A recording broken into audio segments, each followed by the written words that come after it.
喂，Joe，你身邊有冇嗰種好獨立，乜都自己搞掂，唔中意麻煩人嘅朋友？有，不過我覺得幾好嘅，幾獨立，幾有本事。錯晒！呢個世界上最成功嘅人，永遠都係最識依賴人嗰個。第11條法則話俾我哋知，學識依賴人，令人唔可以唔依賴你。等等，你話成功嘅人係最識依賴人嗰個，唔係靠自己最穩陣咩？靠自己想係最穩陣，但係你想做大嘅話，你就需要人幫手。你靠自己做到100萬，但係你想做到1000萬，你一定要識得請人。但係請人做事，佢哋又點會真心幫你？問題就喺呢度，請人幫手係最低層次，真正嘅高手係令到人哋需要你。佢哋唔係幫你，而係為咗自己嘅利益，一定要靠你。你即係話你要變成人哋嘅必需品？正確。當你嘅價值係獨特，係難以取代，人哋就自然會依賴你。你越難被取代，你嘅地位就越穩固。但係點樣做到？你意思係我要變成一個全能嘅人？唔需要全能，而係你要做到一件事，掌握一個人哋冇嘅技能，或者建立一個人哋冇嘅關係網絡，呢個先至係真正嘅價值。我哋睇下蘋果，點解 iPhone 用家唔會轉去 Android？因為佢哋已經投資咗好多事喺蘋果嘅生態系統入面。冇錯，佢哋有 AirPods、有 Mac、有 iPad， 全部都係蘋果。呢個就係所謂嘅生態系統鎖定效應。一旦你進入咗，你就好難走。所以佢哋唔係靠產品本身，而係靠整個生態系統，令人哋離唔開。職場入面，你要做到嘅就係令公司冇你唔得。點做到？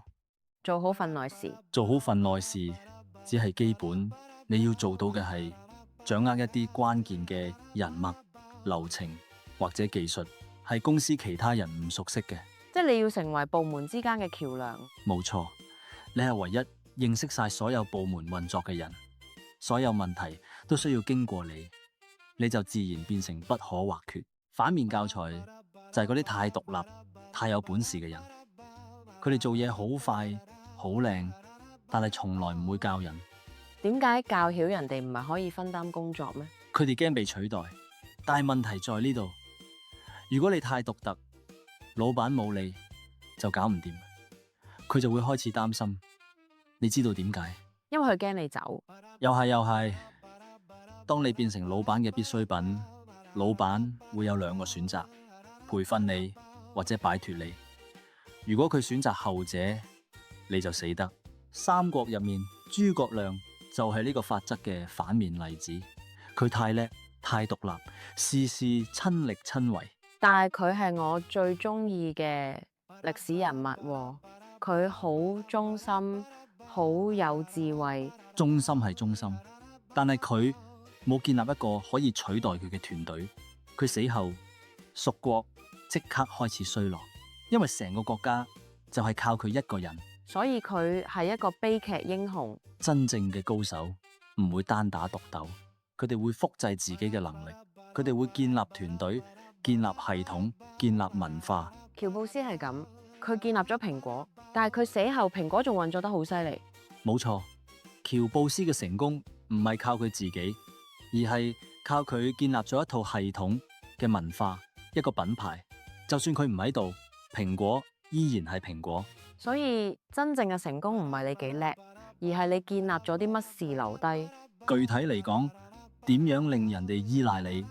第一步，選擇一個你有興趣又有需求嘅範疇，深耕佢。第二步呢？建立人脈，認識多啲人，幫多啲人，等多啲人認識你。你嘅人脈網絡越廣，你嘅價值就越大。第三步，創造獨特價值。你要做一啲係你做到，但係其他人做唔到嘅事。等你需要你嘅人越嚟越多，你就越嚟越穩固。